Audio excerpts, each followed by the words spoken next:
Hello and welcome back, Busan. We are here with our last finalist of today, representing Ireland, Ian Kissick. Ian, how are you feeling right now? I'm not sure yet. Fair enough. Take a while to process. Yep. You know. It's been a wild roller coaster of a ride the last few days. Yes, yeah. Yeah. Unexpected twists and turns. Unexpected twists and turns. Can you tell us a little never bit? a dull moment, right? Yeah, you never know what happens in competition. Never, ever, ever. And would you like to tell us who you've brought on as part of your team today? Yeah, so we have Nicholas, who is our roaster at Formative. Maya, who's our trainer. We've got Wilton Benitez, who produced the coffee for our milk drink. And Mr. Bart. Lucky last person who was coming on board to taste the drinks with us today. He just really wanted to taste your coffee. Why not? We're fighting amongst each other. He just really wanted the formative experience. Why not? So tell us a little bit about your routine and kind of like how it came together over the last few months. I suppose it's very much in contrast to what I did last year at Worlds, which was very focused on the future of coffee, very focused on artificial intelligence, for example, and its potential impacts on coffee. And over the past few months, I've thought more and more about how important it is that we actually are engaging with people. Not that it negates the importance of what I talked about last year, but that importance of bringing a connection with our guests. And it felt that the most natural vehicle for me to talk about that was through my own experience of owning a cafe and how everything that we do is really important in achieving quality. If we don't actually execute on customer service, then it can all kind of fall apart. For sure. And I think that's that's oozing out from your routine in terms of like really providing that hospitality, because so often I think specialty baristas get a bit of a bad rap sometimes. You know, we're really snobby and we don't want people adding sugar in our drinks. But, you're really driving home the fact that you got to make people feel welcome. Yeah, for sure. Would you mind preparing us a drink? Yes, we'll go milk drinks. Excellent. I've been loving the milk drink. So, Mr. Benitez, welcome. What is it like to have your coffee on this stage?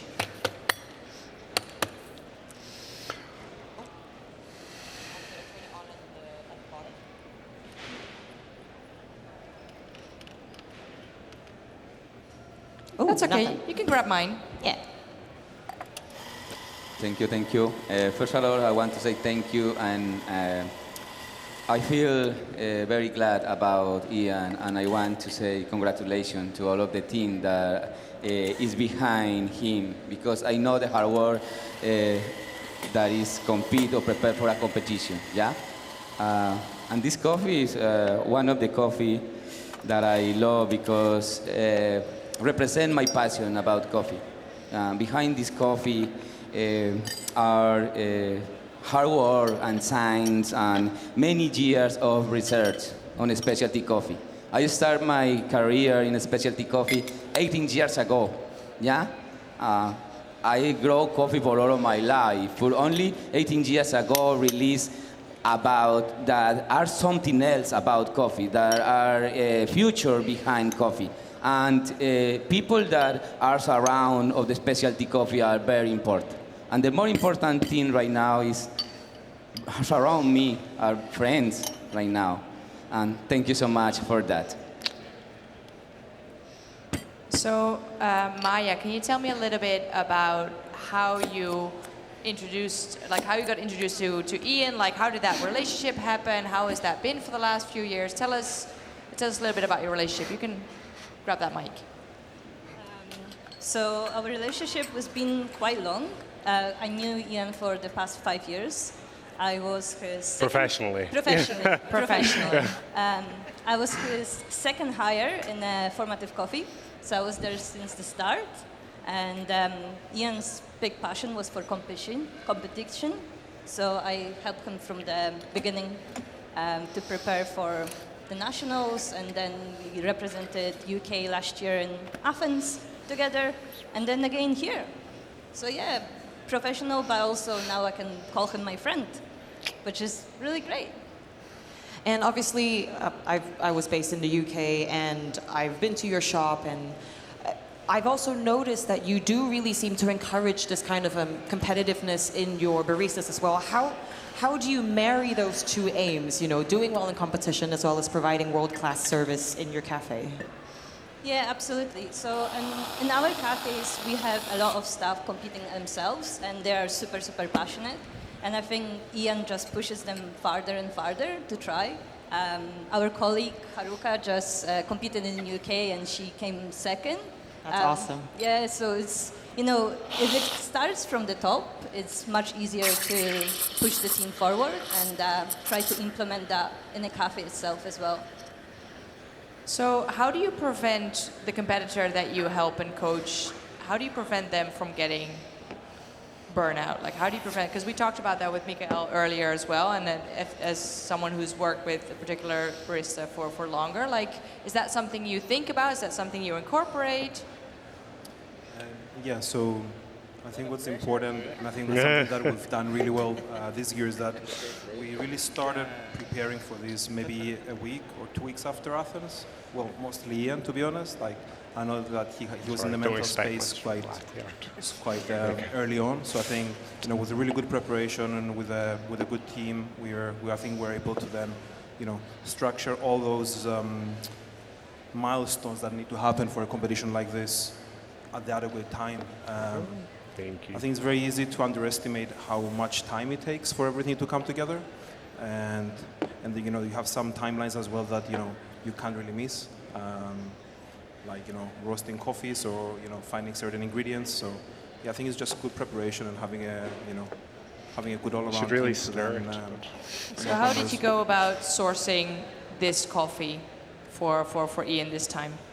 Well, it was actually quite easy because we used Wilton's coffees last year as well in Greece, and you know, we're really happy with it. I think Wilton he's not only an amazing producer, but he's also an amazing processor.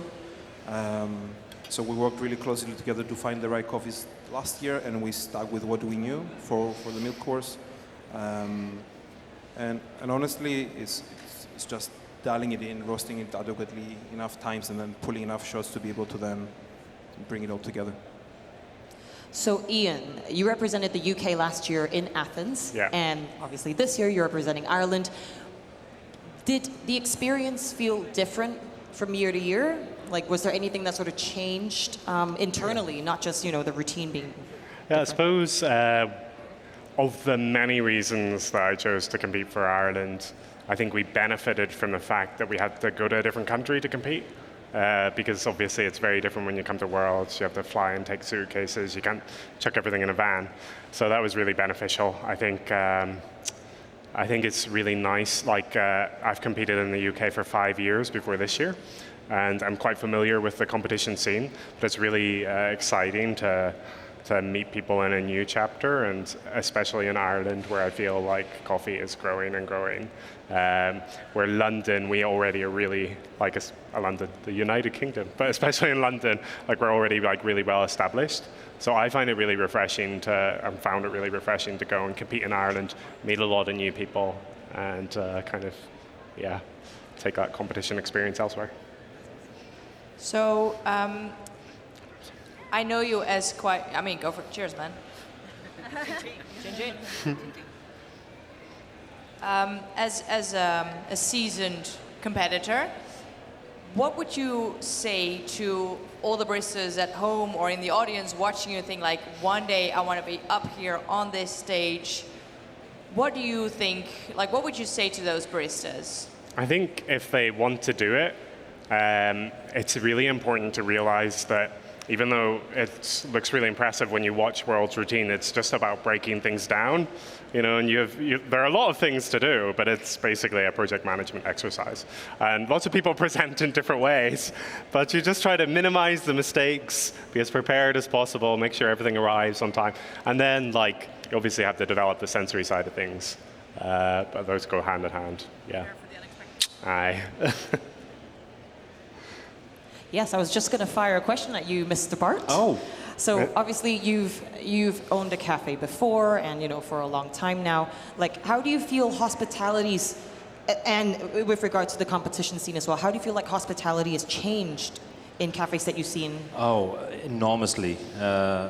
When you see all over the years, I don't want to say the old school, but the older competitions, it was more focused on the coffee, which is really important. But now more and more customer service, the concept is also even important as the beverages. And I think the judges are looking for the combination, and thus the beverage confirms what the competitor or the barista is telling us and asking the customers to taste. So it's a big difference as before, yes. Ian, can you tell me also a little bit about the device that I'm looking at right here? I mean, it's been staring at me. Yeah. Tell us about it. I mean, I'm a very lazy person, so these shot splitters have existed for a long time. I think you've proved today that you are quite the opposite, but sure, we'll go with it. But so this is essentially a way to make sure I don't have to lift a shot splitter off the glass. So I bought a 3D printer and printed my own version where they could just sit there and pour something in. That's my biggest nightmare, like watching people kind of doze out Yeah. individually. You're like, well, you better be good at it, because Yeah, otherwise, absolutely. you know, what are you going to do? But this is just, it's genius. Yeah. It's well, genius. we'll credit the original user, Will Woodhouse Banks. Yes, Will Woodhouse Banks, shout out to you. I know you've used this a few times now. Can I ask a question Please or not? do. No, go for it. Okay. It's all yours. Ian, I was always wondering, because some of the competitors, they are serving milk beverage first and then espresso, or in another order as you served it now. Yeah. Is it something that you tried also, or does it have a reason that you have the espresso first and then the milk beverage?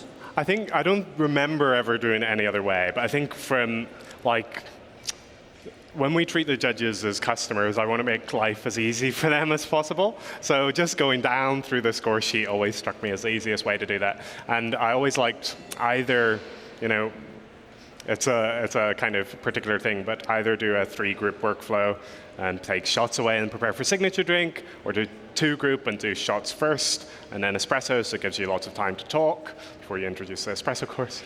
And then milk drink. So like it's mostly, I think, about the judges, but also just a workflow like I'm quite comfortable with. When it comes to writing a new routine, workflow is always already really familiar to me, so there's not quite as much to learn. Like I kind of know where I'm going to some extent. Thank you. Yeah, thank you. So I got one beautiful question from the live stream, and that's the last one that I'll ask you before we let you have your well-deserved rest for just a little bit. The question is, we noticed that you're not using a needle tool like the autocomb. Is that a specific reason? Like you had a beautiful shaking technique. Tell us a little bit about like that part. I mean, we did use autocomb last year. We found it really, really effective. In our testing, we found for our coffee in particular, we enjoyed more the extractions that we got with the tumblers, and we were able to get super consistent extractions really easily. And whenever we added the autocomb, that wasn't necessarily executed in the same way. So if it doesn't add, you leave it out, right? Yeah. Perfect. Thank you so much, See you, Ian. Melissa. It was a pleasure to watch you, and we wish you all the luck. Congratulations again, also to the team, and we'll see you for announcements in a bit. Thank you very much. Thank you, Walton.